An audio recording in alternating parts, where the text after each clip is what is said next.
स्वाति, रीना, जल्दी करो, देर हो रही है।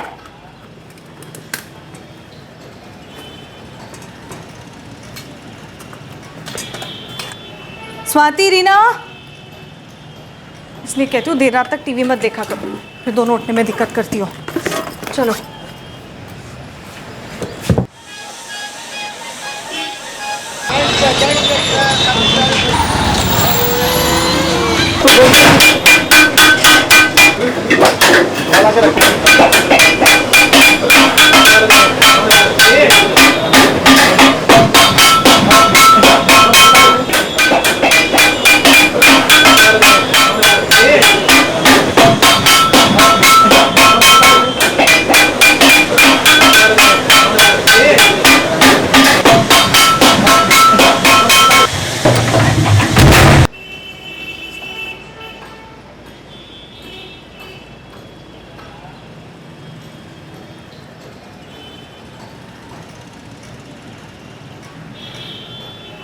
रीना, मैं सब्जी लेने जा रही हूँ और तुम ये क्या कर रही हो? अपना होमवर्क ख़त्म करो।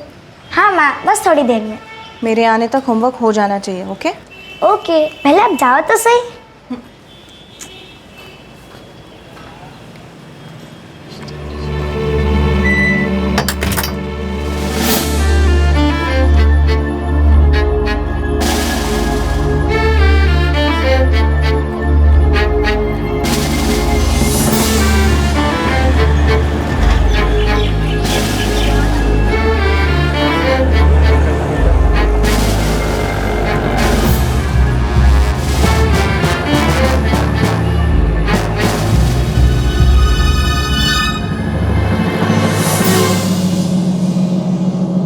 यही वो दिन था जब 35 वर्षीय कंचन शर्मा और उसकी दोनों बेटियों स्वाति और रीना को आखिरी बार देखा गया था। लेकिन उनके लापता होने का एहसास कंचन के पिता को अगले दिन हुआ।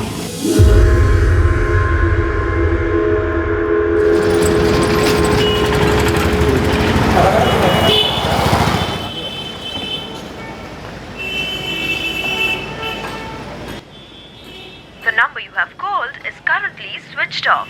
Please try again later. The number you have called is currently switched off. Please try again later.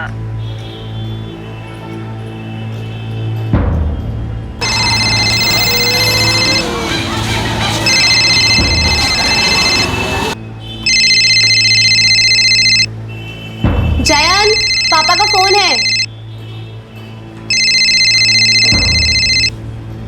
हाँ पापा नमस्ते, कैसे हैं आप? मैं ठीक हूँ, और तुम? मैं बिल्कुल ठीक हूँ, ऑफिस के लिए निकल रहा था।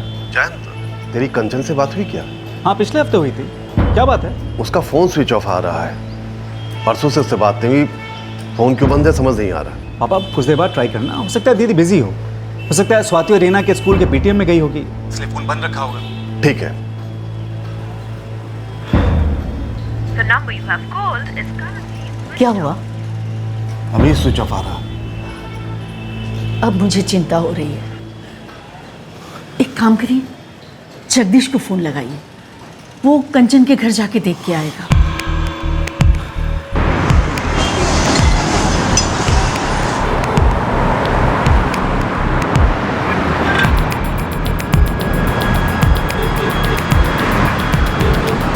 दादा, ये आगे से लेफ्ट लिया।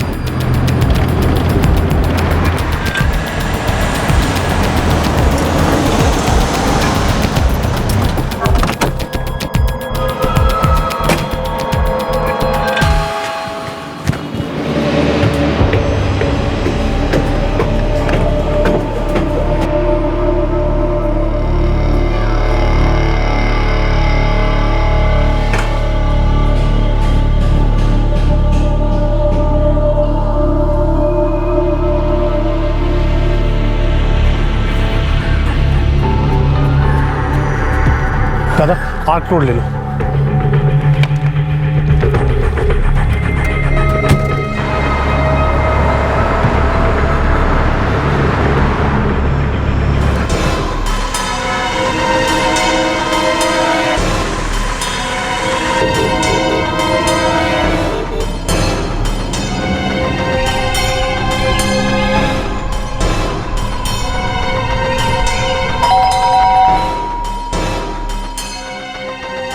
कंचन तो यहाँ नहीं आया, ना उसका फोन ही आया। क्या हुआ? गायत्री जी, उसका फ़ोन बंद आ रहा है, घर पे कोई नहीं है और बच्चियां भी स्कूल में नहीं है। भगवान करे सब ठीक हो। जीजा जी, स्वाति और रीना स्कूल में नहीं है, घर पे भी ताला लगा है। मैंने कंचन की सास से भी बात की, लेकिन उसे भी कुछ पता नहीं है। अब तो मुझे बहुत फिक्र हो रही है। अब तुम 1B में हमीद अख्तर से पूछो, शायद उसे कुछ पता हो। जी ठीक है, मैं वहाँ जाता हूँ।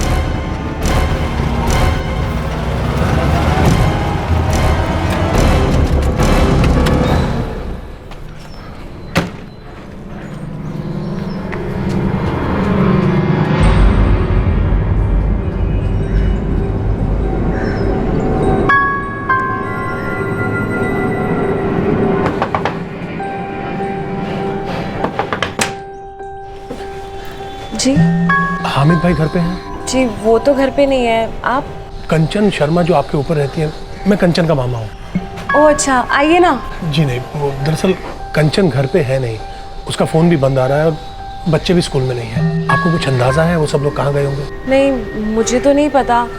हाँ, लेकिन कल से कंचन को देखा नहीं है और ना ही बच्चियों को बाहर खेलते हुए देखा है। ये तो बड़ा अजीब है, ऐसा तो होना नहीं चाहिए। जी अजीब, मैं हमीद अख्तर की बीवी से मिला, उसने कल से ना कंचन को देखा ना रीना स्वाति को, तीनों में से किसी को नहीं देखा। कंचन कभी अपना फोन बंद नहीं रखती है। मुझे उसकी बहुत चिंता हो रही है। The number you have called is currently switched off. मुझे बहुत टेंशन हो रही है। कंचन वैसे बिना बताए कभी कहीं नहीं जाती है।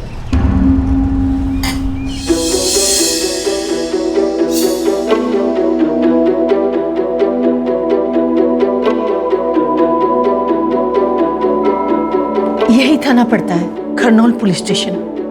Kharnaul police station.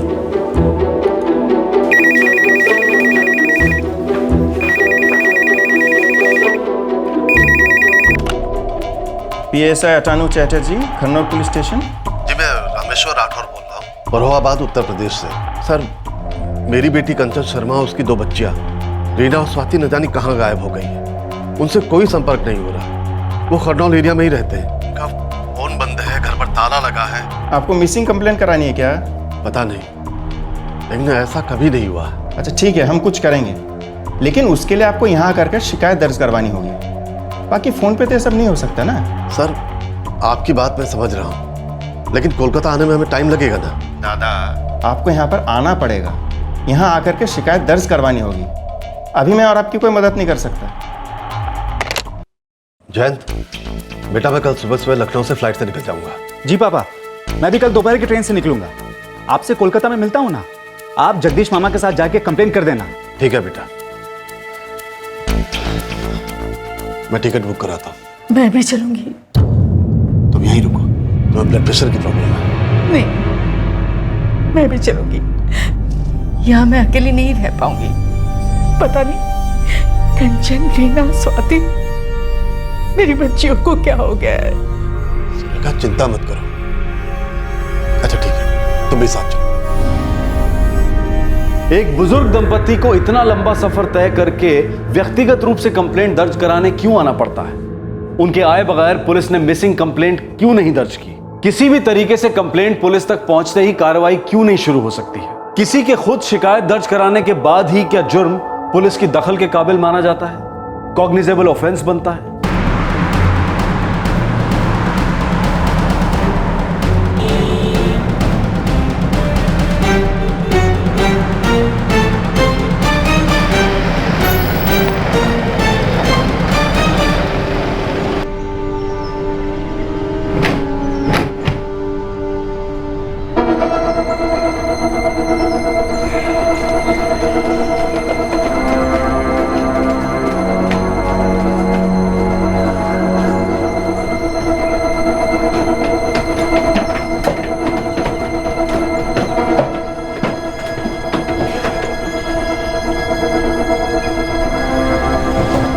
ताला तोड़ना पड़ेगा। तोड़ दो।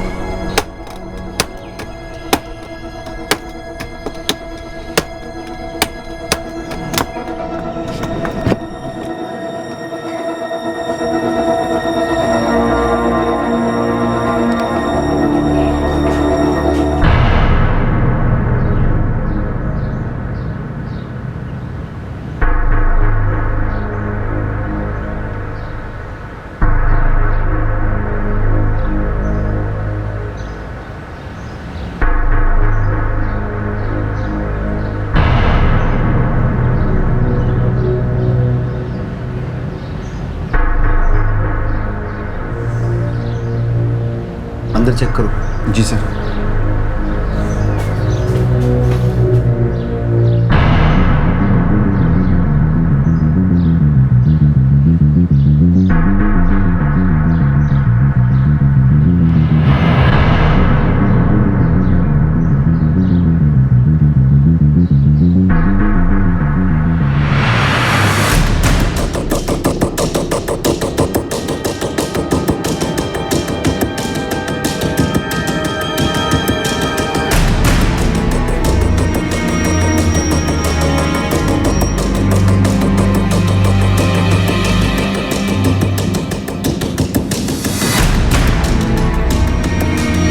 आप अंदर नहीं जा सकते।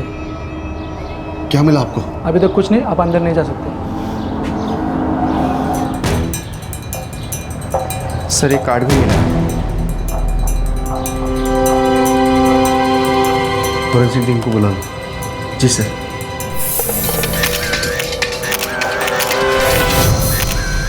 अभी तक तो कुछ नहीं मिला है, लेकिन हम देख रहे हैं। सर मैंने देखा था, आपका ऑफिसर आपसे कुछ कह रहा था। रामेश्वर जी, हमें अपना काम करने दीजिए। आखिर आपको बेडरूम से मिला क्या है? अरे कितनी बार एक ही बात बताऊं, अभी तक कुछ नहीं मिला है। फॉरेंसिक एक्सपर्ट फोटो ले रहे हैं, आप बाहर ही रहिए, नहीं तो कोई एविडेंस मिट सकता है। सर हमीद अख्तर यहाँ नहीं है और मुझे लगता है कि इसमें ज़रूर उसका कुछ हाथ है। आप उससे पूछताछ कीजिए ना। अगर आपको पहले से सब कुछ पता है तो आप ही कर लीजिए तहकीकात, पुलिस की क्या ज़रूरत है।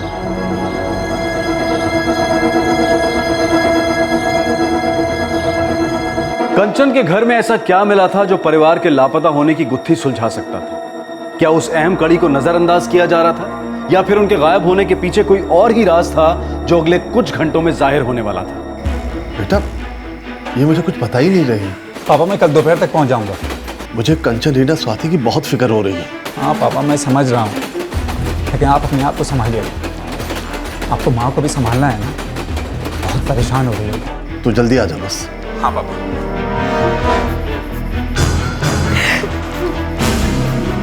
सुरेखा शांत रहो, सब ठीक हो जाएगा। ये लोग हमसे क्या छिपा रहे हैं? पता नहीं दीदी, लेकिन हम कल पुलिस के पास जाकर फिर से बात करेंगे।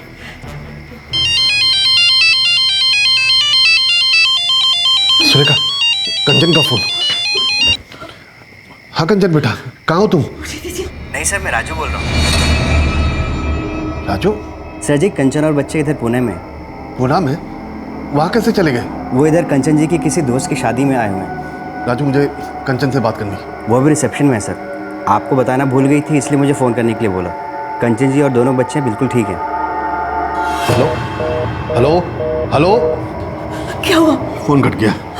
दोबारा कीजिए जी। The number you have called is currently switched off. Switch off बता रहा।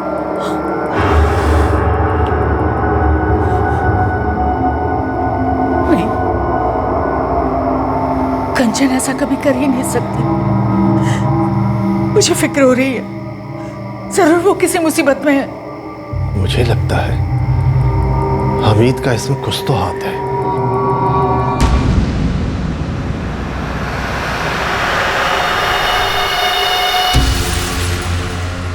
जल्दी ठीक हो जाएगा। मैं दवाई लिख के देता हूँ, आप ले लेना।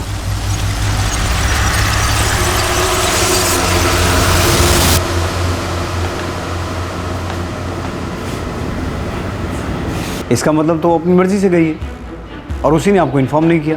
नहीं सर, ऐसा नहीं हो सकता। कंचन कभी अपना फोन बंद नहीं रखती है। वो विधवा है, 2 बच्चों की माँ है। हर दूसरे तीसरे दिन मेरी उससे फोन पे बात होती थी। वो बिना बताए कहीं नहीं जाती है। वो तो फिरोहाबाद भी 2.5 साल से हमसे मिलने नहीं आई।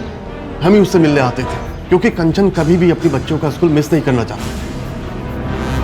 और ये राजू जिसने फ़ोन किया, वो 3 साल पहले कोलकाता छोड़कर भोपाल चला गया। फिर वो क्यों फ़ोन करने लगा? देखिए सर, ज़रूर कोई गड़बड़ है। कंचन और उसकी बच्चियों की जान खतरे में है। ये राजू कौन है? एक टैक्सी ड्राइवर। वो कंचन की सास को अस्पताल लाता ले जाता था जब उन्हें किडनी डायलिसिस के लिए ले जाना होता था।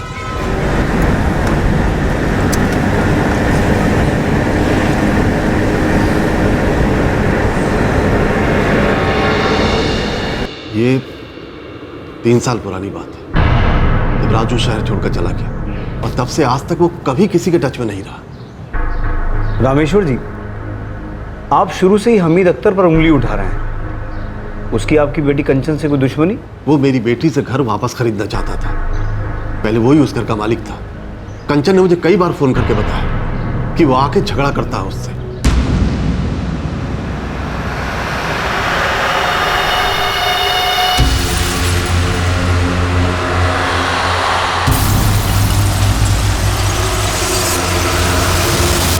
सारे पड़ोसियों को पता है।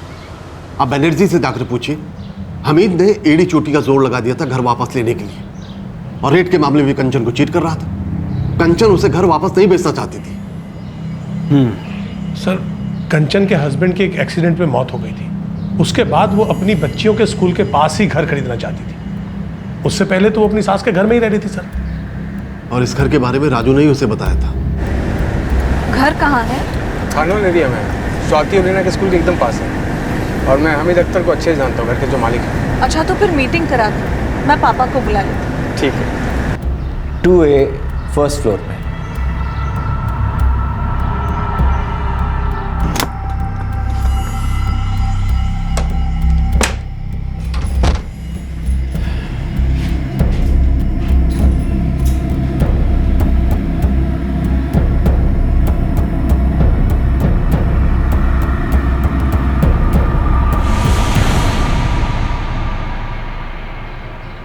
कंचन ने यह घर सलामी सिस्टम में खरीदा था।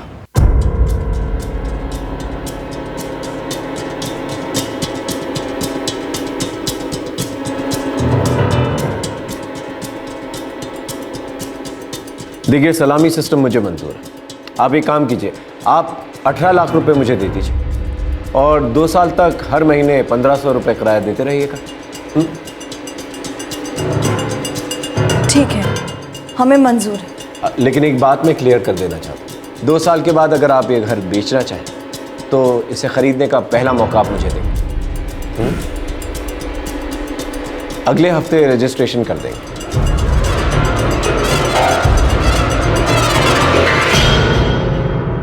सलामी सिस्टम ये एक रेंट एंड बाय सिस्टम है। घर को मार्केट रेट से थोड़े कम दाम में बेचा जाता है और उसे खरीदने वाले को एक सुनिश्चित समय तक किराया देना होता है। किराया देने के तय समय के बाद खरीदार को घर का पोजीशन मिल जाता है। और अब जबकि वो समय खत्म हो गया था, हमीद उस घर को वापस खरीदना चाहता था। कंचन रेंट टाइम से देती रही। वो फिक्स टाइम भी साल भर पहले खत्म हो गया, लेकिन पिछले 6 महीने से हमीद वो घर वापस चाह रहा था। वो कंचन पे दबाव बना रहा था और ऊपर से पैसा भी मार्केट रेट से बहुत कम दे रहा था। 30 लाख रुपए तो बहुत कम है हमीद भाई, मार्केट रेट तो इससे कहीं ज्यादा है। देखिए कंचन जी, हमारी बातचीत पहले भी हो चुकी है और फिर मैं आपको एडवांस भी दे चुका हूँ। अब आप अपनी जबान से मुकर रही हैं। हमीद भाई, आप मुझे चीट कर रहे हो। मैंने मार्केट रेट पता किया है। अभी मुझे इस घर के कम से कम 40 लाख रुपए मिलेंगे। आपने मुझे पहले भी चीट किया है। जब आपने ये घर मुझे 18 लाख और 2 साल की रेंट पर दिया था, तब इसकी कीमत 15 लाख रुपए थी। आपकी हिम्मत कैसे हुई मुझे चीट बुलाने की? अरे चीटिंग ही तो कर रहे हैं आप मेरे साथ। मुझे आपका एडवांस नहीं चाहिए, मैं आपको आपका एडवांस वापस कर दूंगी। मुझे कोई और खरीदार मिल जाएगा।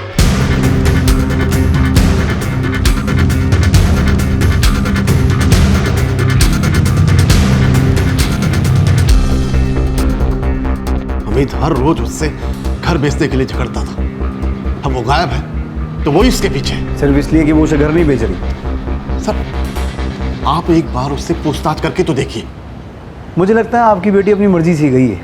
जब वो वापस आ जाएगी ना, हमें खबर कर देना। ऐसा नहीं हो सकता। आप जांच ठीक से नहीं कर रहे हैं। आपको जिस आदमी से पूछताछ करनी चाहिए आप उससे कर नहीं रहे। हमें मत सिखाओ कि काम कैसे करना है। तो ठीक से करिए ना अपना काम।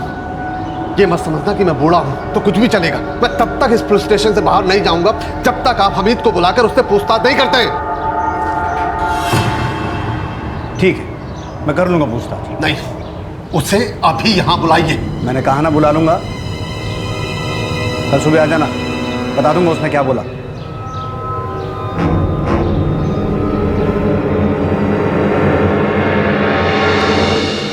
क्या हुआ? कुछ नहीं, वो पुलिस ने बुलाया। सलाम मलिक साहब। हाँ हामिद, कैसे हो? जी बिल्कुल ठीक। वो मलिक साहब, वो पुलिस ने थाने में बुलाया। अगर आप भी साथ चलेंगे तो अच्छा होगा। हाँ हाँ ठीक है, चलेंगे। कौन है? मजूमदार है? जी ठीक है, मैं उसे खबर करवा दूंगा। हम कल चलते हैं।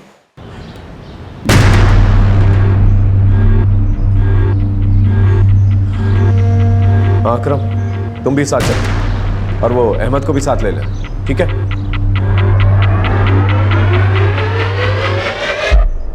अपनी सेहत का ख्याल रखो माँ।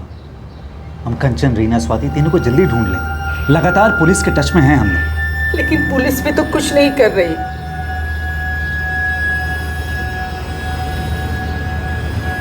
उन्हें घर में कुछ मिला जिसके बारे में हमें बताया नहीं। मैंने गायत्री जी से भी बात की थी, लेकिन उन्होंने कहा कि राजू से वो भी टच में नहीं है। राजू से बात किए अरसा हो गया। भोपाल गई भी तो उसे 3 साल हो गए। गायत्री जी, मुझे तो खुद समझ में नहीं आ रहा कि ये सब माजरा है क्या। बेचारी कंचन दोनों बच्चियों के साथ जिंदगी से जूझ रही थी। भगवान करे तीनों ठीक से रहे। किसी ने राजू से बात की? नहीं। आप लोग मुझे इसका नंबर दीजिए, मैं बात करूँगा।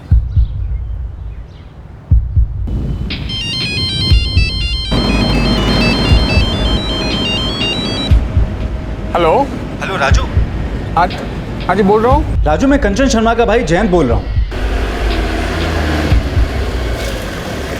हाँ साहब, बोलिए साहब। राजू, कल रात तुमने पापा को फोन किया था कि कंचन पूना में है? मैंने फ़ोन किया था। क्या बात करें साहब, कंचन मैडम से बात के 3 साल हो गए होंगे, तो मैं तो भोपाल में हूँ। कंचन मैडम के साथ पूना क्यों जाऊँगा मैं? इसका मतलब कल रात तुमने कंचन के फ़ोन से कॉल नहीं किया था? साहब बताया ना मैंने, मैं भोपाल में हूँ, और कंचन मैडम के फ़ोन से कैसे कॉल करूँगा और क्यों करूँगा?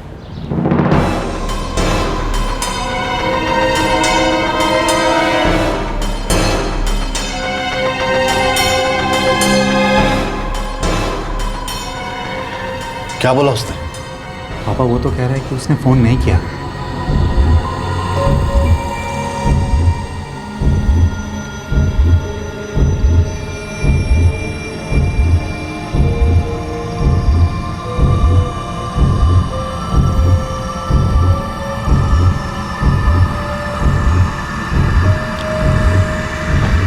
हे भगवान, मेरे बच्चों को सुरक्षित रखना।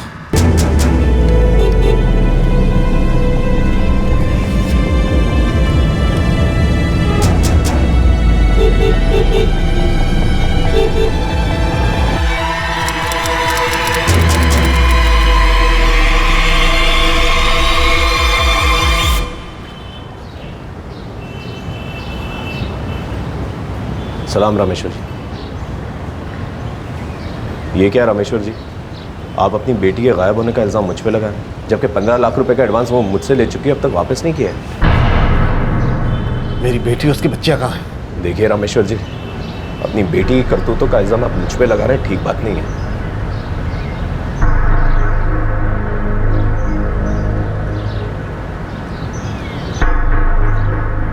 कंचन अपनी मर्जी से ही कहीं गई है। ऐसा नहीं हो सकता है। देखिए, सच यही है, आप जितनी जल्दी इसे मान लेंगे आपके लिए अच्छा होगा। आपने हमें से पूछताछ की? हाँ की है, वो इसमें शामिल नहीं है। ऐसा कैसे बोल सकते हैं आप? क्योंकि हमीद ने हमें बताया है कि क्यों कंचन अपने गायब होने का नाटक कर रही है, क्यों ऐसे हालात बना रही है कि सबको लगे कि उन लोगों को कुछ हो गया है। ऐसा क्या बोला हमीद ने? रामेश्वर जी, आपकी बेटी कंचन का राजू के साथ अफेयर है और लोगों ने कई बार उन दोनों को एक साथ देखा है। मजुमदार, मैं अमित को अच्छे से जानता हूँ। इसने बताया कि घर के 15 लाख रुपए वो कंचन को दे चुका है। अब वो कहती है कि घर नहीं बेचना। पैसे लौटाने की बजाय उन्हें लेकर अबू चक्कर हो गई। साहब, उसे गायब करने में मेरा क्या फ़ायदा? घर तो मुझे मिलने से रहा, वो अब भी उसी के नाम पर है। असल बात तो यह है साहब कि उसका राजू के साथ चक्कर चल रहा था, भाग गई उसके साथ। साहब, 27 फरवरी को मैं दुकान पे था। मैंने उसे और बच्चों को राजू के साथ जाते देखा।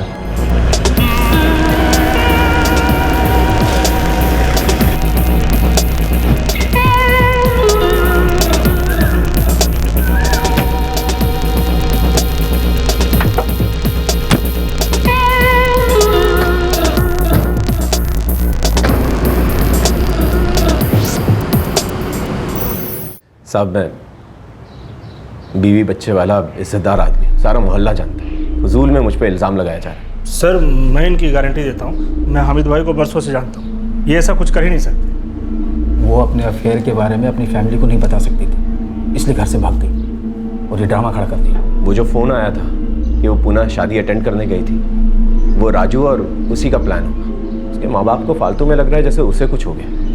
असल में सारा खेल जो है उसी का रचा है।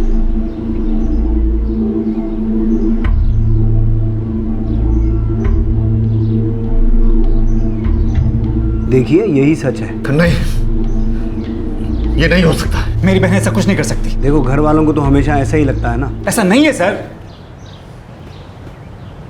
4 साल पहले जब हमारे जीजा जी की मौत हो गई, उसके बाद हमने कंचन को कई बार दूसरी शादी के लिए कहा, लेकिन उसने हर बार मना किया। फिर वो ऐसा क्यों करेगी? देखिए, उसने दोबारा शादी सिर्फ इसलिए नहीं की क्योंकि उसे बच्चों की फिक्र थी। उसे हमारे घर वालों ने कभी शादी के लिए रोका नहीं, तो फिर वो किसी के साथ भागेगी क्यों? सर ये हमीद सबको गुमराह कर रहा है। सारी कहानी उसी की बनाई हुई है। मुझे तो ऐसा लगता है कि आप लोग गुमराह कर रहे हैं। अरे आपकी बेटी भाग गई है और आप लोग इस बात को मानने के लिए तैयार नहीं है। मेरी नातिन और मेरी बेटी गायब है और आप उस पर कीचड़ उछाल रहे हैं।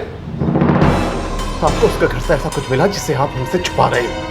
मिले हुए आप सब हमीद की तरफदारी कर रहे हैं और मेरी बेटी पे झूठे इल्जाम लगा रहे हैं। आप जबान संभाल के रखो। तुम्हारी बेटी भाग गई है, सीधा सीधा प्यार मोहब्बत का मामला है। कंचन में इतनी हिम्मत नहीं थी कि अपने अफेयर के बारे में आपको बता सके, और आप लोग हम पे इल्जाम लगा रहे हैं कि हम अपना काम ठीक से नहीं कर रहे। पीछा छोड़ो हमारा, और जब बेटी का पता मिल जाए तब आ जाना। उससे पहले परेशान मत करना, बता रहा हूं। छोड़ के आओ उनको बाहर। चलो चलो बाहर चलो।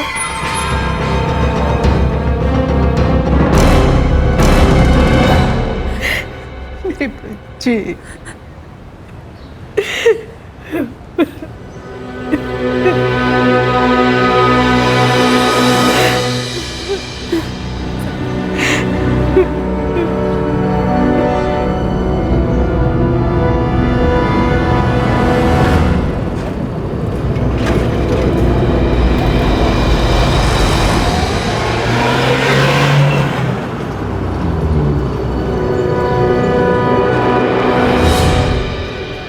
थोड़ा लेट कर दिया हामिद भाई आपने। गुफरान, तुझे दुकान चाहिए तो बोल, अच्छे रेट में दूंगा। अभी तो नहीं, मैंने दूसरी जगह डील फाइनल कर ली है। अच्छा ठीक है, तेरी नज़र में अगर कोई है तो मुझे बताना, मुझे दुकान बेचनी है। ठीक है भाई, बताता हूँ।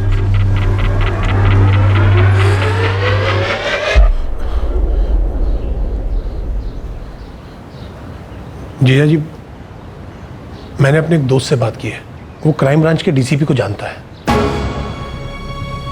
उसने कहा है कि हम उनसे जाकर मिल लें, वो डीसीपी साहब से बात कर लेगा।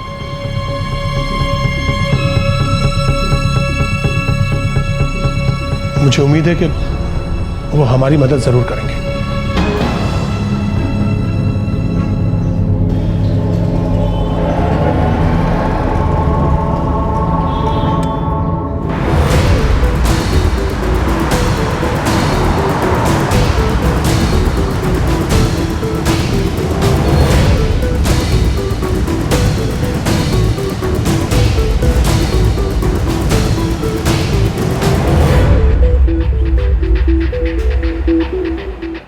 सर, मेरी बेटी और मेरी नातिन की जान खतरे में है और पुलिस से सिर्फ एक ही जवाब मिल रहा है कि वो भाग गए। मैं अपने बच्चों को ज्यादा जानता हूं या यहाँ की पुलिस जानती?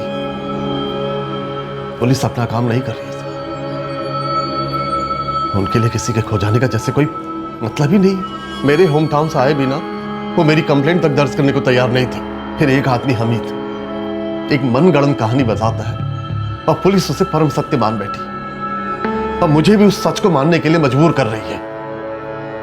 पुलिस को मेरी बेटी के घर से ऐसा कुछ मिला है जो हम सब से छुपाया जा रहा है। मेरी आपसे हाथ जोड़कर विनती है कि मेरे बच्चों को ढूंढने में हमारी मदद कीजिए।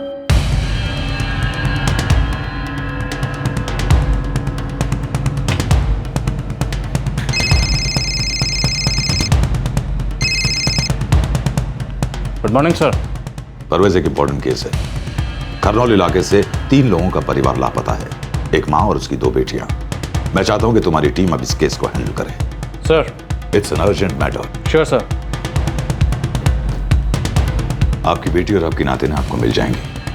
मैं वादा करता हूं कि उन्हें खोजने में हमारी टीम कोई कसर बाकी नहीं रखेगी। Thank you sir. Sir, inspector Majumdar इस केस को हैंडल कर रहे हैं। अब तक की प्रोग्रेस का पता करो। 1 घंटे में मुझे सारी रिपोर्ट इस टेबल पे चाहिए। सर,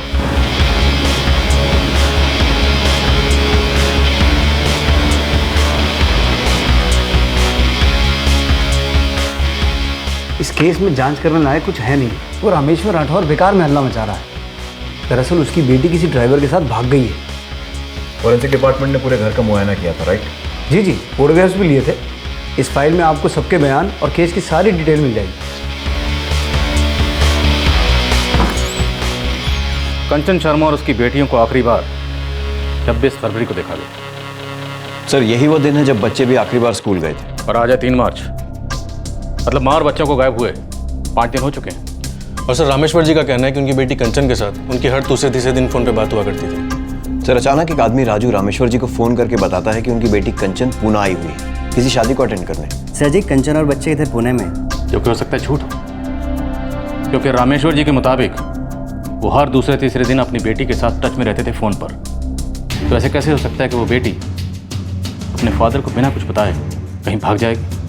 कंचन शर्मा पूना में किसी शादी में शिरकत करने गई है, रामेश्वर जी को इस बात की भी कोई खबर नहीं। सर मैं उसके माँ बाप से मिला हूँ। कंचन 2 साल से कोलकाता के बाहर नहीं गई है, यहाँ तक कि अपने माँ बाप के घर पिरोहाबाद भी नहीं गई है। मेरी बेटी अपने बच्चों की स्टडी को लेकर बहुत सीरियस थी। जब उसके पति का रांची ट्रांसफर हो गया तो वो तब भी उनके साथ नहीं गई। वो बच्चों की पढ़ाई में कोई दिक्कत नहीं चाहती थी। स्कूल टर्म के बीच में वो किसी की शादी में क्यों जाएगी? और अगर गई भी तो स्कूल में खबर करती, हमें खबर करती। सर लगता नहीं है कि उसके पेरेंट्स झूठ बोल रहे हैं। खरनौर पुलिस ने इस केस में बड़ा ही ढीला रवैया अपनाया, लेकिन हमें डबल स्पीड से काम करना है, क्योंकि माँ और बच्चों को गायब हुए ऑलरेडी 5 दिन गुजर चुके हैं। रामेश्वर जी हमीद अख्तर को सस्पेक्ट मानते हैं। सर फोरेंसिक्स को घर में खून के धब्बे भी मिले। फोटोग्राफ्स। अंशुमन सर, राजू को ट्रैक करो, कंचन के फ़ोन रिकॉर्ड्स निकलवाओ, क्योंकि रामेश्वर जी के मुताबिक उन्हें आखिरी फ़ोन कंचन के फ़ोन से राजू ने किया था। सर विष्णु, हामिद अख्तर पर नज़र रखो, उसका कच्चा चिट्ठा निकालो। Sir let's crack the case. और फिर कंचन और उसकी दोनों बच्चियों स्वाति और रीना को ढूंढने की एक ईमानदार कोशिश शुरू हुई। इस बार ऐसे ऐसे एंगल्स को कवर किया गया जिन्हें या तो पहले छोड़ दिया गया था या फिर मिस कर दिया गया। कोशिश कर रहा हूँ अमित भाई, ग्राहक ढूंढने में थोड़ा वक्त तो लगता ही है ना। वैसे वो गुफरान का क्या हुआ? वो भी अब दुकान खरीदना नहीं चाहता। देख बबलू, टाइम बहुत कम है। मुझे हमीद अख्तर की सारी छोटी से छोटी डिटेल चाहिए, वो भी आज शाम तक। फुल ट्राई मारता हूँ साहब, जितना हो सके खुद निकालूंगा। 4445766676। सिर्फ यही नंबर था कंचन के पास? जी, सालों से। राजू का नंबर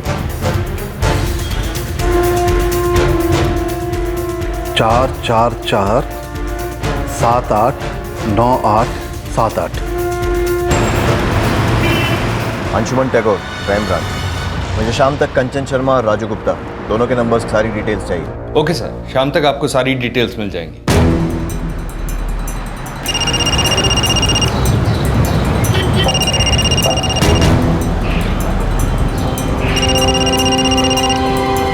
हेलो, राजू गुप्ता जी बोल रहा हूँ। Crime branch Kolkata.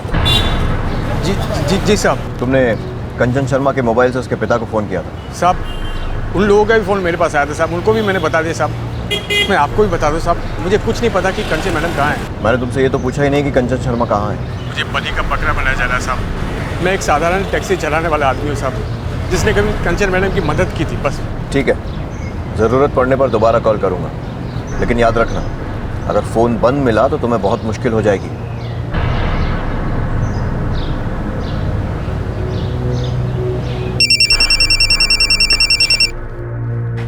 Hello, Hamid Akhtar ji. Parvez Sheikh, crime branch. क्या हुआ साहब? तुम्हें बिरयानी खिलानी है। तुम यहाँ आ रहे हो या मैं लेकर आऊँ? आता हूँ साहब। जल्दी आओ।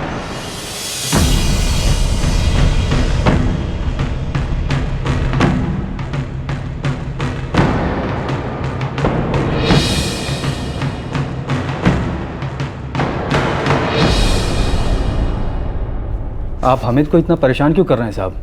अभी तो हमने एक सवाल भी नहीं पूछा है, अभी से आपको हमीद परेशान लगने लग गया और आप सब आए इसके वकील बन के। तो आप ही बताइए साहब, मैं क्या करूं? एक तो मेरे सारे पैसे डूब गए, ऊपर से सारे लोग मुझ पे इल्ज़ाम लगा रहे हैं, वो भी उस औरत के लिए जो किसी और के साथ भागी। साहब 26 फरवरी को मैं किसी की शादी में था। देखिए ये रहा सबूत। अहमद के रिश्तेदार की शादी। अहमद और अकरम दोनों मेरे साथ हैं।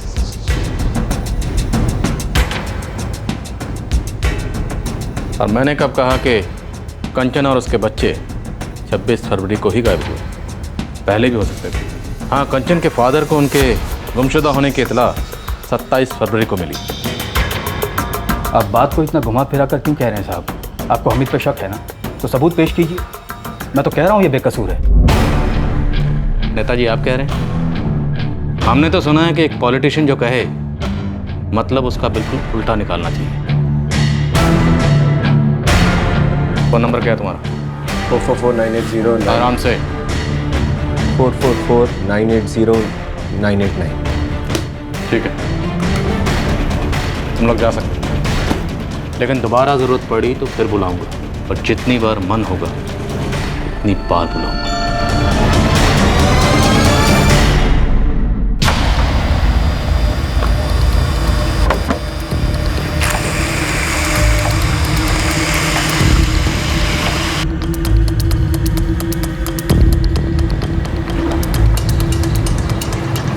ज़्यादा कुछ नहीं साहब, मगर हामिद का खरनोल एरिया में एक दुकान है।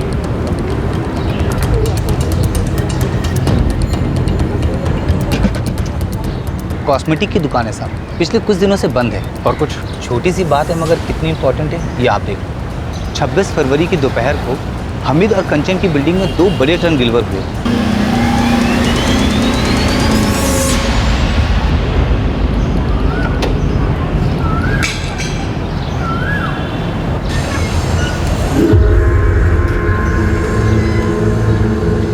ठीक है, कान खुले रख और जितना हो सके पता कर।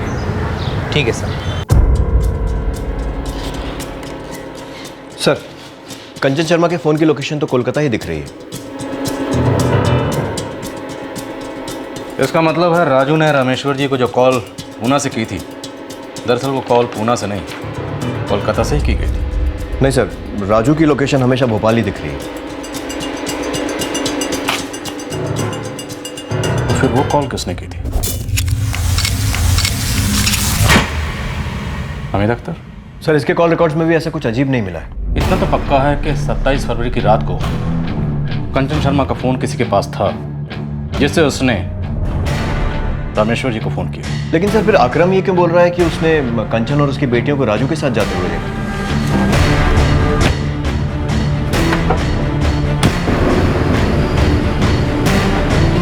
हो सकता है उनका किडनैप किया गया। लेकिन अब तक फिरौती के लिए कोई कॉल नहीं आया है। शायद मामला ठंडा होने का इंतजार किया जा रहा है। सर, जो 2 ट्रंक हमीद और कंचन वाली बिल्डिंग में आए थे, वो हमीद और ग्राउंड फ्लोर वाले बनर्जी के यहाँ तो पक्का डिलीवर नहीं हुआ। जी नहीं, मैंने किसी भी ट्रंक का ऑर्डर नहीं दिया था। आपने किसी ट्रंक को ऊपर जाते हुए देखा था? जी नहीं, हमें तो देखी नहीं बा। जी, हमने तो कोई ट्रंक नहीं खरीदे।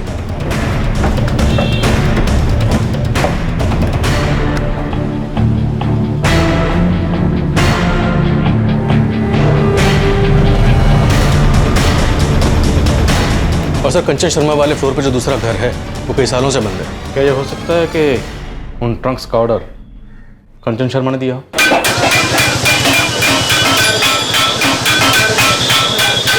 सर, मैंने फॉरेंसिक्स की सारी डिटेल चेक की है, उन्हें घर में कोई भी ट्रंक नहीं मिला है। अकरम को बुलाओ।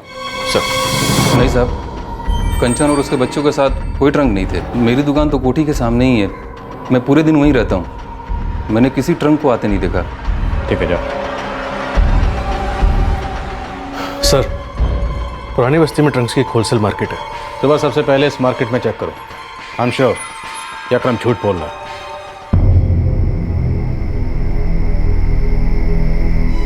आज 5 दिन हो गए, कंचन की कोई खबर नहीं। तुम फिक्र मत करो माँ, वो लोग हमें जल्दी मिल जाए। मुझे तो हमेशा से उसकी फिक्र रहती थी। वो बेचारी अकेली तो छोटे छोटे बच्चियों के साथ हमसे इतनी दूर रह रही थी। वो ठीक तो होगी ना?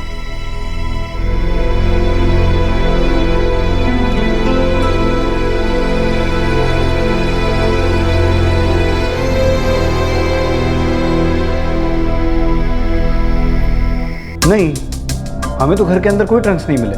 लेकिन ट्रंक्स तो उसी बिल्डिंग में डिलीवर हुए थे, वो भी हमीद और बनर्जी के घर के अलावा कहीं और। विष्णु, मैं बोल रहा हूँ ना, अगर मुझे ज़रा सा भी कुछ शक करने लायक या कुछ अजीब लगता तो मैं तुरंत कुछ करता। सच यही है कि वो औरत भाग गई है और तुम देख लेना कुछ दिनों बाद खुद ही सामने आ जाएगी।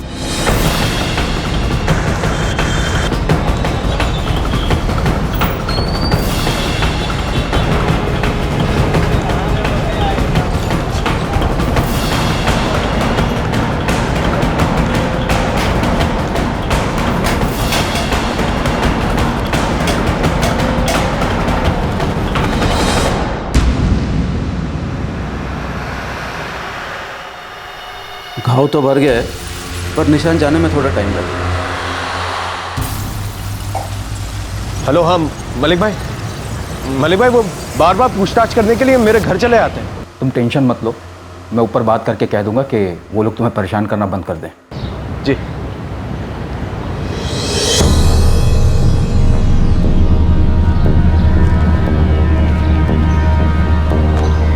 अरे अकरम, उन्होंने अहमद से कुछ पूछा क्या? मालूम नहीं, अहमद ने तो मुझे ऐसा कुछ बताया नहीं, लेकिन उन्हें वो ट्रंक के बारे में मालूम चल गया।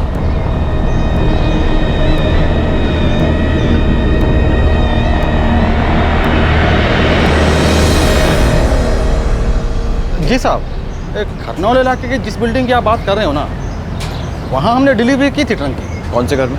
एक मिनट साहब।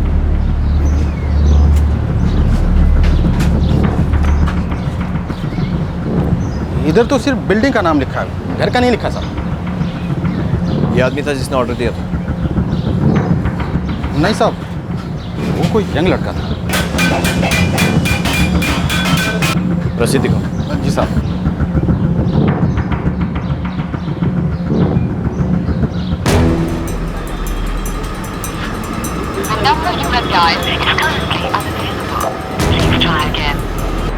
ट्रिपल 4321435। 1 घंटे के अंदर इस नंबर की सारी डिटेल्स मेरी टेबल पर चाहिए। कंचन अपनी बेटियों के साथ जिस घर में रहती थी वहां 2 संदेश पर ट्रंक्स की डिलीवरी हुई थी।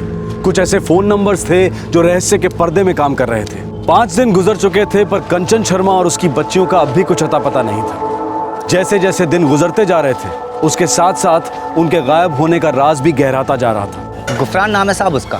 बबलू, ये माजरा क्या है? 2 दिन पहले हामिद ने अपनी दुकान बेचने की बात की थी गुफरान से। गुफरान, तुझे दुकान चाहिए तो बोल, अच्छे रेट में दूंगा।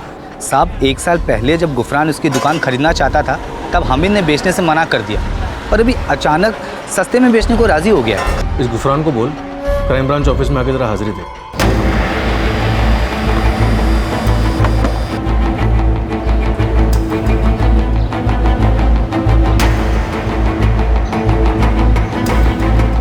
सर, जो नंबर ट्रंक की दुकान की रसीद में मिला था वो बंद आ रहा है, लेकिन उसके कॉल रिकॉर्ड से पता चलता है कि वो नंबर किसी एक दूसरे नंबर के लगातार टच में है। ये नंबर किसी मुदस्सर आजम का है। उसका ठिकाना भी खरनौल एरिया है। उठा लो उसे। सर।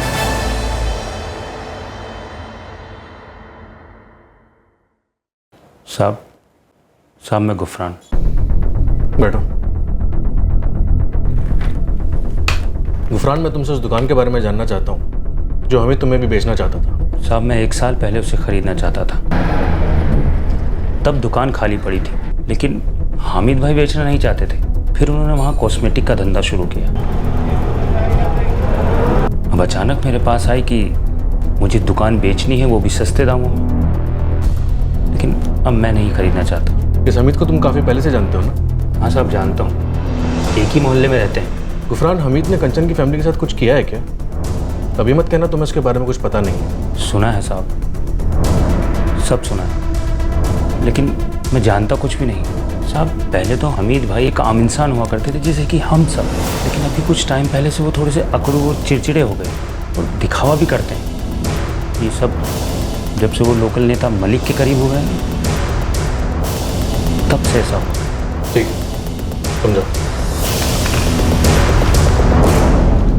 साहब जब हमीद भाई ने मुझे दुकान बेचने की बात की तो मुझे लगा कि अचानक क्यों बेचना चाहते हैं। मैंने एक बार वहां जाकर पता भी किया था। दीपन भाई, ये हामिद का कोई परेशानी चल रहा है क्या? मालूम नहीं, सब कुछ तो अच्छा चला था हामिद भाई का। फिर ये बेचना क्यों चाहता है? पता नहीं भाई, 2 दिन से दुकान बंद पड़ी है। उसके पहले कुछ खुदाई का काम चल रहा था दुकान में।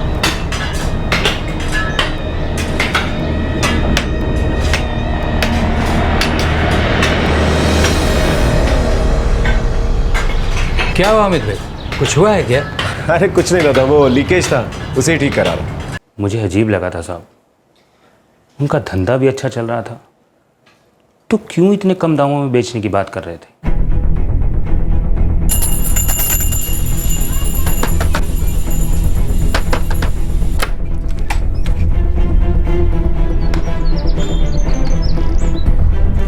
मुदस्सर जी क्या हुआ साहब? कहाँ ले जा रहे हो? ये राशिद कौन है? राशिद कौन साहब? वही जिसने पुरानी बस्ती मार्केट में 26 फरवरी को 2 ट्रंक खरीदे थे। मुझे नहीं मालूम साहब। ठीक है, हिरासत में सब याद आ जाएगा। ये दुकान में खुदाई और 2 ट्रंक, क्या इनका आपस में कोई ताल्लुक हो सकता है? उम्मीद करते हैं सब खैरियत हो। सर, रामेश्वर जी आए हैं। बुलाओ उन्हें। हमारे हाथ कुछ लगा है। एक शख्स है मुदस्सर, शायद वो कुछ जानता हो। सब कुछ सच सच बोल दे, नहीं बोलेगा तो मुश्किल में पड़ेगा। ये मैं सच बोल रहा हूँ। बोलता हूँ साहब, सब कुछ सच सच बोलता हूँ। 2 लोग और शामिल हैं, हनीफ शेख और शबीर गनी।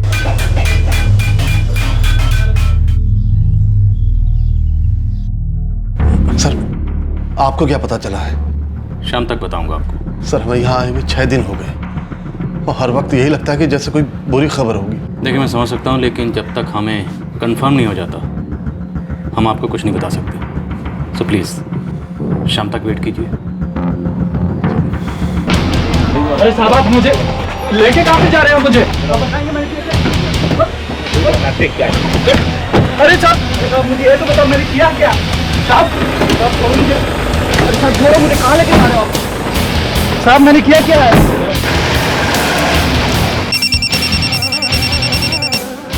हेलो अमीन, परवेश शेख, क्राइम ब्रांच। अब क्या हुआ साहब? थोड़ी बिरयानी बच गई है, जल्दी आ जाओ। आता हूँ साहब।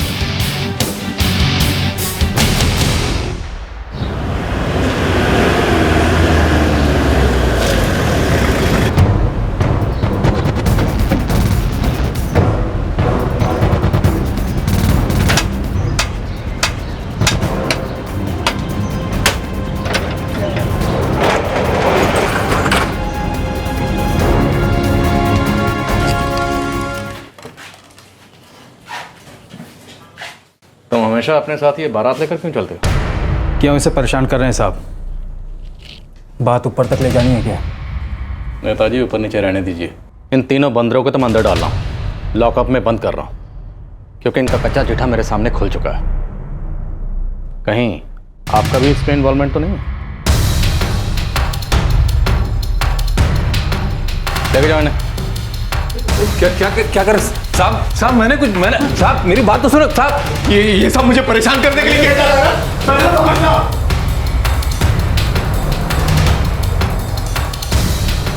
इन तीनों से तो मैं सच उगलवा लूंगा, लेकिन अगर इसमें आपका भी इन्वॉल्वमेंट हुआ तो इन तीनों के साथ साथ मुझे आपको भी लॉकअप में डालना पड़ेगा। आप प्लीज़ अपनी कार्रवाई कीजिए।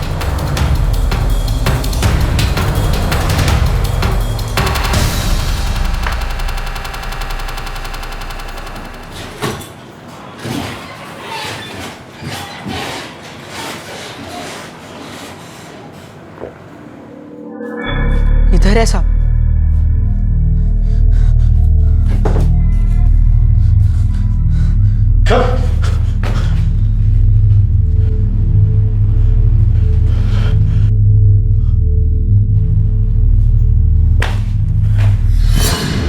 ये निशान कंचन की बेटी स्वाति ने तुम्हें यहां काटा था ना?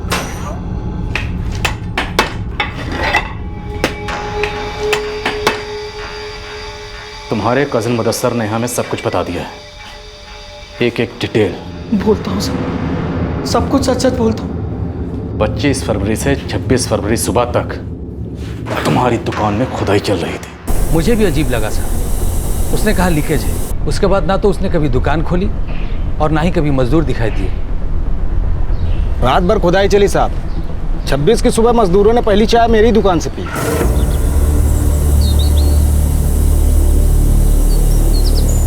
क्या पूरी रात काम कर रहे थे क्या?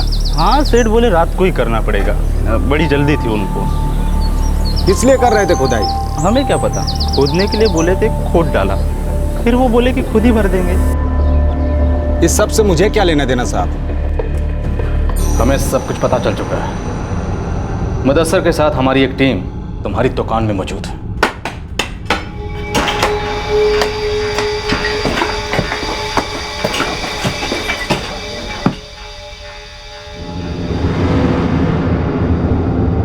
कंचन ने मेरे साथ एग्रीमेंट किया था कि वो घर मुझे ही बेचेगी। 2 साल के बाद अगर आप ये घर बेचना चाहें तो इसे खरीदने का पहला मौका आप मुझे देंगे। नहीं, कंचन ने तुम्हारे साथ एग्रीमेंट किया था कि वो जब भी घर बेचेगी उसका सबसे पहला ऑफर तुम्हें देगी, इससे ज्यादा कुछ नहीं। उसने मुझे चीट कहा था। हमीद भाई, आप मुझे चीट कर रहे हो। आपने मुझे पहले भी चीट किया है जब आपने ये घर मुझे 18 लाख और 2 साल की रेंट पर दिया था। मैं उसे एडवांस पैसे भी दे चुका था, वो वापस नहीं लौटा रही थी। उसने वादा किया था कि वो तुम्हें तुम्हारा एडवांस लौटा देगी। मुझे आपका एडवांस नहीं चाहिए, मैं आपको आपका एडवांस वापस कर दूंगी। वो घर मेरा था, फिर भी मुझे हमेशा नीचा दिखाने की कोशिश करती थी। मैं मार्केट रेट से ही उससे घर खरीद रहा था, फिर भी वो हमेशा। नहीं, तुम उसे मार्केट रेट के हिसाब से घर नहीं खरीद रहे थे, तुम उसे धोखा दे रहे थे। मैं उससे थक चुका था। एक घर के लिए तुमने एक औरत, छोटे छोटे मासूम बच्चों का कत्ल कर दिया। क्या लगा था तुम्हें तुम कुछ भी करोगे और एक लोकल पॉलिटिशियन की मदद से इस सब से बच निकलोगे? ये बेरहम था, भयानक था, क्रूर था। और ये सब इसलिए क्योंकि हमीद जिस कीमत पर घर खरीदना चाहता था, कंचन उस कीमत पर बेचने को राजी नहीं थे। इस अपराध में भागीदारी नहीं बल्कि कुछ ऐसे लोग भी शामिल थे जिन्हें पैसा बनाने का यह अच्छा मौका लगा था। 26 फरवरी की सूनी दोपहर में कंचन और उसकी बेटियों को अचानक एक आदमी के हैवानी इरादों का शिकार होना पड़ा। मेरा घर है वो, मेरा। और उसको बेचना चाहती, उसको बेचने नहीं दूंगा। तुम लोग साथ दोगे मेरा? अच्छा पैसा दूंगा, ऐश करना उससे। हाँ?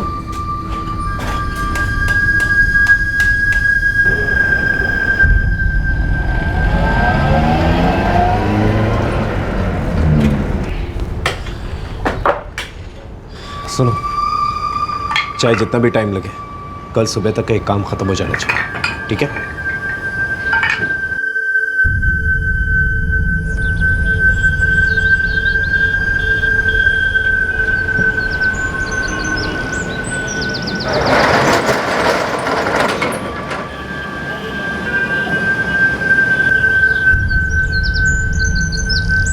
हनीफ 4 बजे तक ट्रंक लेकर आ जाना, ठीक है? मुदस्सर, शबीर 1 बजे तक घर पहुंच जाना। दोपहर में हम सब तैयार होंगे। उसी वक्त जो है कंचन जाती है सब्जी लेने के लिए। दोनों लड़कियां अकेली होंगी घर में।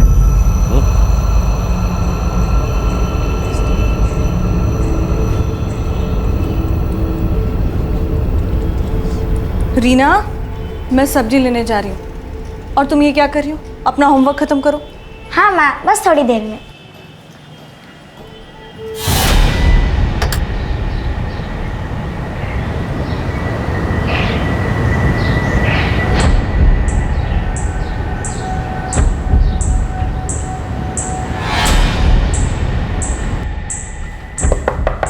रीना, दरवाजा खोल दो। जी दीदी।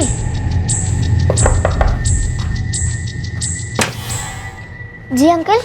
अब बेटा, वो तुम्हारी मम्मी बता रही थी कि बाथरूम में लीकेज है, मैं प्लम्बर को लेके आया। आइए अंकल। ट्रंक का है? हाँ, मैं ऑर्डर तो दे आया था, 4 बजे तक आ जाने चाहिए। 4 बजे तक आ जाएगा। इसकी बॉडी साफ कर दो और घर का सारा सामान इधर उधर कर दो।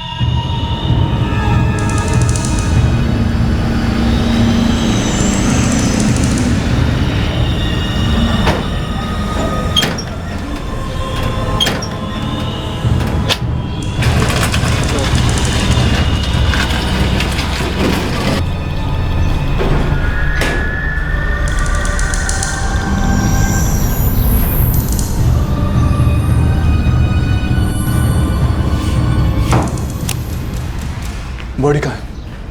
बाथरूम में, चलो। रुको, नीचे कुछ लोग हैं, अभी बाहर नहीं ले जा सकते।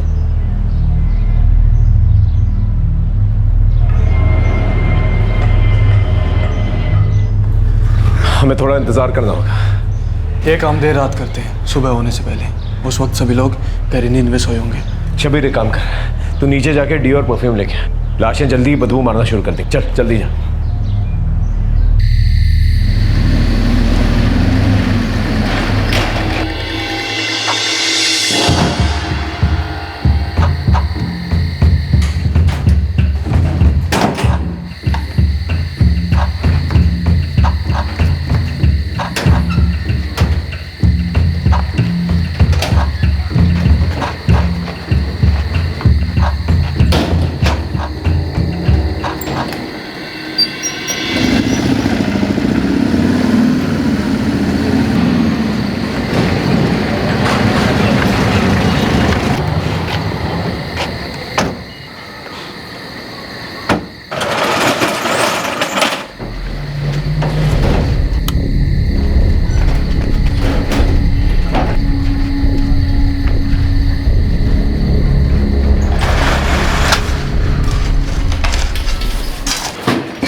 अच्छी तरह से सूख जाने दो, फिर सारा सामान जो है जैसा था वैसे ही रख देंगे, ठीक है?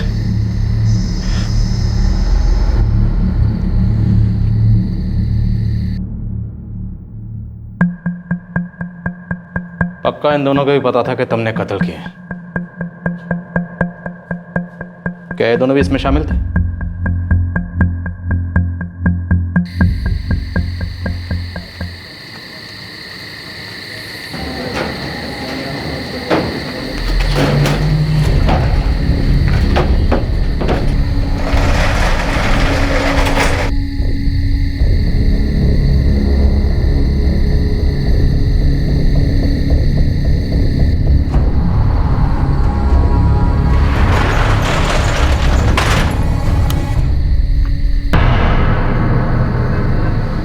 अरे अहमद, तुम यहाँ क्या कर रहे हो? मैं तो काम से घर लौट रहा था। मैंने देखा दुकान के अंदर तुम लोगों ने क्या किया, लेकिन मैं इन लोगों को जानता नहीं था, मुझे फर्क भी नहीं पड़ता, मैं चुप रहूँगा। शुक्रिया भाई, शुक्रिया। लेकिन हामिद भाई, चुप रहने की हिम्मत तो देनी पड़ेगी ना।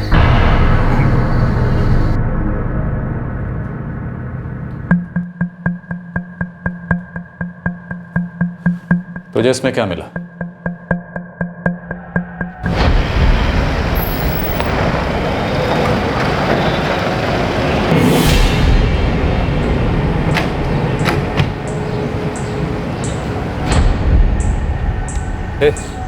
क्या हुआ? पता नहीं अकरम भाई, पहला वाले पे कुछ तो हुआ है।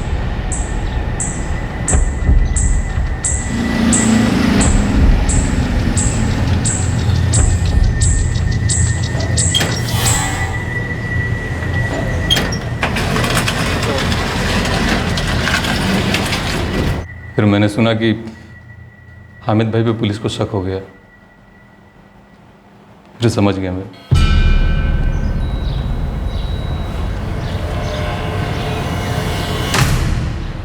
अरे हामिद भाई, जरा इधर तो आइए। हाँ अकरम। हामिद भाई, सब ठीक तो है ना? हाँ सब ठीक है। क्यों? नहीं, वो आज पुलिस आई थी ना, परसों मैंने टेम्पो देखा और आपके दोस्त है ना हनीफ भाई, इनको ऊपर ट्रंक ले जाते हुए देखा था। सुना है तभी से 3 लोग गायब हैं। बस यही सब पूछना था। देख अकरम, तूने कुछ नहीं देखा, समझा ना? हामिद भाई, काला चश्मा लगाने के लिए आप समझ रहे हो ना? 3 कत्ल किए, और 2 लोगों को पैसा खिलाया इस सब पर पर्दा डालने के लिए, और बाद में लोकल पॉलिटिशियन को साथ में लेकर आए। ये नेताजी का इसमें क्या इन्वॉल्वमेंट था?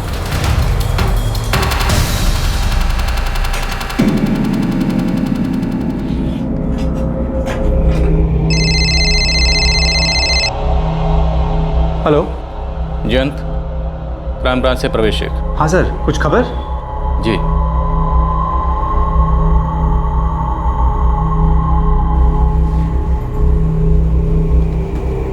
जयंत, क्या कहा उन्होंने? जयंत, क्या कहा उन्होंने? अब उन्हें सब कुछ पता चल चुका है।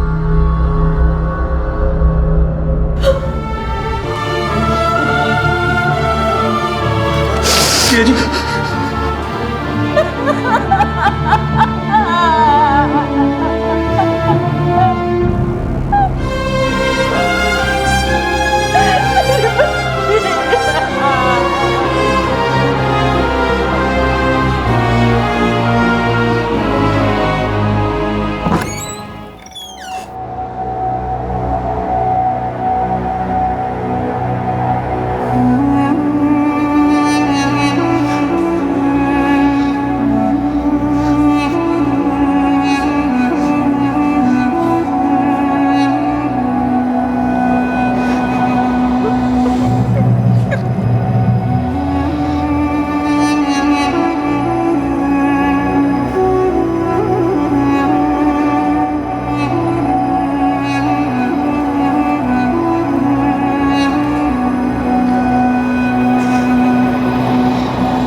परवेज साहब, मुझे बिल्कुल अंदाज़ा नहीं था कि इसने 3 मर्डर किए हैं। मुझे तो बस ये था कि इसने कंचन को कुछ एडवांस दिया था और वो लौटा नहीं रही थी। इसी ने मुझसे कहा कि पुलिस इसे बेवजह परेशान कर रही है, इसलिए मैं बीच में आया साहब। मलिक साहब, इस हमीद का कहना है कि उसकी आपसे काफ़ी पुरानी पहचान है। उसने आपके लिए काफ़ी कुछ किया है, काफ़ी जुटाया है, इंतज़ाम किया है, इसीलिए आप उसके बचाव में आ रहे थे बार बार। सही है साहब, लेकिन ये हत्यारा, ये मुझे पता नहीं था, माँ कसम साहब। सर मैंने तो सारा केस प्रोसीजर के मुताबिक ही हैंडल किया था सर। तब तक हमें उतनी ही लीड मिली थी सर।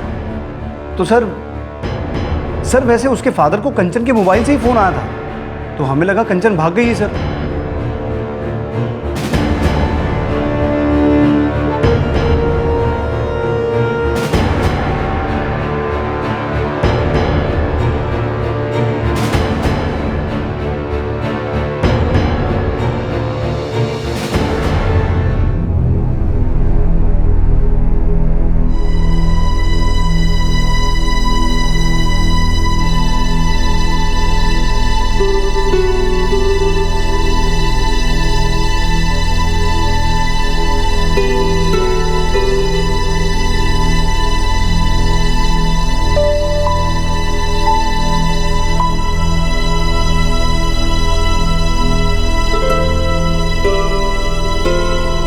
रामेश्वर अब भी इस केस को लगातार फॉलो कर रहे हैं और इस केस के डेवलपमेंट के बारे में पुलिस से संपर्क में हैं। उन्होंने खरनौल पुलिस के एक ऑफिसर के खिलाफ ढीले तरीके से काम करने के लिए और इन्वेस्टिगेशन के दौरान कोऑपरेट ना करने के लिए एक फॉर्मल कंप्लेंट फाइल की है और इस बात का भी जवाब मांगा है कि पूरी तरह से इन्वेस्टिगेशन किए बिना उनकी बेटी पर गलत लांछन क्यों लगाए गए। जिसने इस केस को सॉल्व किया, उस दूसरी पुलिस टीम को पता चला कि हमीद अख्तर का खरनौल पुलिस से काफी करीबी रिश्ता था। वो रेड वगैरह के लिए उन्हें एक्स्ट्रा वाहन मुहैया कराता था और पुलिस अफसरों के ट्रैवल के लिए उनके टिकट्स भी बुक कराता था। लोकल पुलिस ने घर में मिले खून के धब्बों को क्यों नजरअंदाज किया था? क्यों वो अपनी ढीली जांच से सबको गुमराह कर रहे थे? वो क्यों इस केस को एक औरत के अपने प्रेमी के साथ भाग जाने के केस का रूप देकर बंद करने की जल्दी में थे? क्या होता अगर लड़की के पिता ने जी जान लगाकर इस केस को अंजाम तक पहुंचाने की कोशिश नहीं की होती? क्या होता अगर सेकंड पुलिस टीम ने मामले को गंभीरता से नहीं लिया होता? जब राज्य की मशीनरी की किसी किस्म की कोई जवाबदेही ही ना हो